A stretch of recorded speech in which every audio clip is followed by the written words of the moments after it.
আজকে আমার শপে কাজ করার জন্য চলে এসেছে পালসার এনএস। যে বাইকটি কিন্তু অনেক পুরাতন হয়ে গিয়েছে এবং বাইকের মধ্যে প্রচুর পরিমাণে স্ক্র্যাচ পড়ে গিয়েছে। তো সেই পুরাতন বাইকটিকে আজকে আমি র্যাপিংয়ের মাধ্যমে নতুন লুকে কনভার্ট করে দেব।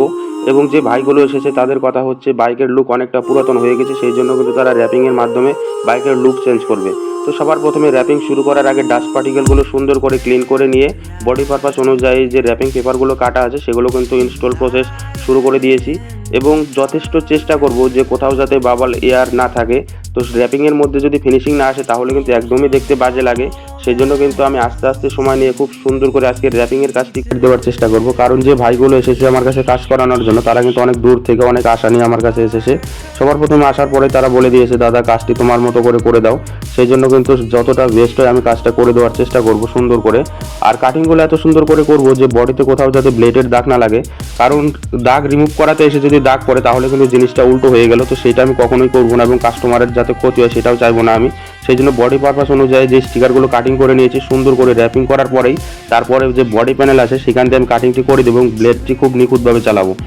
পিছনের যে প্যানেল রয়েছে সেখানটার মধ্যে কিন্তু এই গ্লসি র্যাপটি ব্যবহার করা হয়েছে এবং তারপরের যে চেসিসটি রয়েছে সেটির মধ্যে কিন্তু স্টিকার র্যাপিং হবে না। সেই জন্য কিন্তু ভাইকে আমি সাজেস্ট করেছি ব্ল্যাক কালারের পেন্ট ব্যবহার করার জন্য। সেই জন্য কিন্তু সে গ্লসি ব্ল্যাক কালার ব্যবহার করছে এবং ব্ল্যাক কালারটি করার পরে এর যে ফিনিশিং কেমন হয় সেটি কিন্তু অবশ্যই তোমরা আমাকে কমেন্টের মাধ্যমে জানাবে।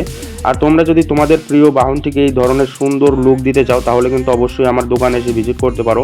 অনেকেই কমেন্ট করে জিজ্ঞাসা করো, দাদা তোমার দোকান কোথায়? আমার দোকান হচ্ছে ঘোকসাডাঙ্গাতে, আর আমার কন্ট্যাক্ট নাম্বার দেওয়া থাকবে, সেখানে কন্ট্যাক্ট করলে কিন্তু আমি রিসিভ করবো। এবং তোমরা যদি কমেন্ট করো তোমাদের প্রত্যেকটা কমেন্টের রিপ্লাই কিন্তু আমি সুন্দর করে দিয়ে থাকি। আর তোমাদের মনে যদি কোথাও প্রশ্ন জাগে কোথাও কী নিয়ে অবশ্যই কমেন্ট করো, আমি তোমাদেরকে জানিয়ে দেবো।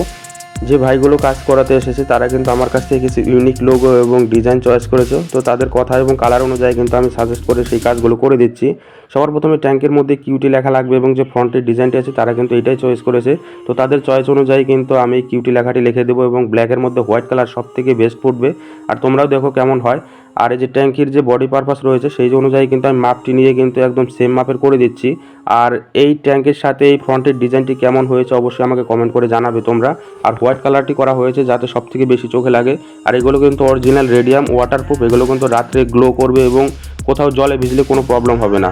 তো ওভারঅল গাড়ির কাজ কিন্তু শেষ হয়ে গিয়েছে এবং গাড়ির আগের কালার কেমন ছিল তোমরা কিন্তু প্রথমে দেখেছো এবং কেমন হয়েছে অবশ্যই আমাকে জানাও। তো আজকের ভিডিও এখানে শেষ করছি বন্ধুরা, ভালো থাকবে।